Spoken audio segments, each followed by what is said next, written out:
One of my favorite traditional hymns is Take My Life and Let It Be. And one of the lines from that song, take my moments and my days, let them flow in ceaseless praise. Wait a minute, is it possible to flow in ceaseless praise? To keep on praising God non-stop? I would venture to say that most people's praise muscles are way underdeveloped. The slightest bit of resistance and we lose our song. We stop singing. Stay with me now for a few short minutes and let me pull out some stories from my own praise history. Stories that might inspire you to keep on singing when troubled times come. And if you've not yet subscribed to my channel, why don't you do that right now? Did a line from a song speak to your heart recently? I thought of that line about ceaseless praise, and 3 scenes came directly to my mind from my own past ministry experience. And I thought, I've got to share these stories. Scene 1, mid-90s, and we're doing an outreach in a park in Queens, New York City, with Betel Drug Rehab Center. We brought a music team from our church in northern New Jersey to help these guys reach out in a drug-infested neighborhood. We set up in one side of the park and we were there singing. We parked our van way over on the other side of the park, still visible but way in the distance. And while we were singing and worshiping, I noticed that there were some guys that were trying to break into our van. So I very quickly called out to our guys, the van, la furgoneta. And a few of our guys ran in that direction and scared the robbers away. And we continued to flow in ceaseless praise. We never missed a beat. Scene 2. This happened mid-90s as well. I was in Taipei, Taiwan with a team from Worship International, which was a ministry arm of Integrity Music. We were there during a worship conference, and we were doing one event in a park in the city center. I was backing up Don Moen as he led thousands of Asians in worship. Our stage was quite high up off the ground, but that didn't seem to stop one man who jumped up on the stage and started making his way in our direction. At first I thought, it's just an over-exuberant worshiper getting a little bit excited. But then, as I saw the look in his eyes, I realized there's hatred, violence. And he was heading right toward Don Moen and then me.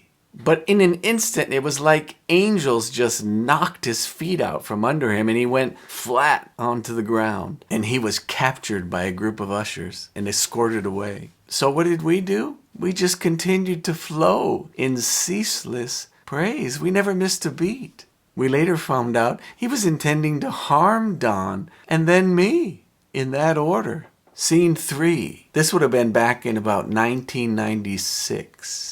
We were very involved with Renewal that was happening and catching fire in our whole region. Hundreds and thousands of people kept gathering, and we had Renewal meetings in a church up in northern New Jersey, and I was regularly there leading worship. And the flow of worship in those Renewal meetings was so powerful. And it would not be an exaggeration to say I sat there for hours at the piano just flowing in worship as wave after wave of the presence of God just kept crashing upon this group of hungry worshipers. And we were there singing one of our favorites, I Will Never Be the Same Again, a song written by Jeff Bullock. And when we got to the part that says, and let a flame burn to glorify your name, a line I would love to loop as I'm looping, let a flame burn. It was like in an instant, a bolt of lightning just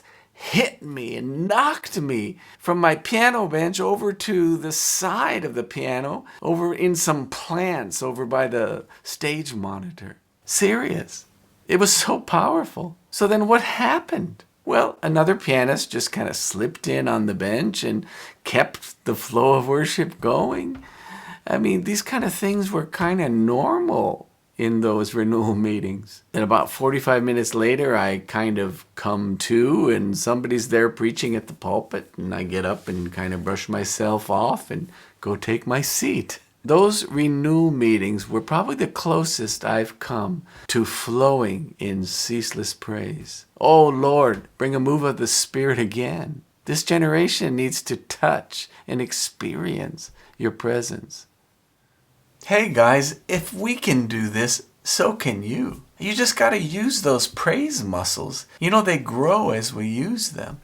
Do you have any stories that might inspire others to flow in ceaseless praise? Feel free to share those in the comment section below. And I'll leave you today with a little chorus I wrote. It says, I'll praise you forever for what you have done, the things you have taught us, the victories won. I'm singing a chorus, a song without end, for all you've done for us. I'll praise you again.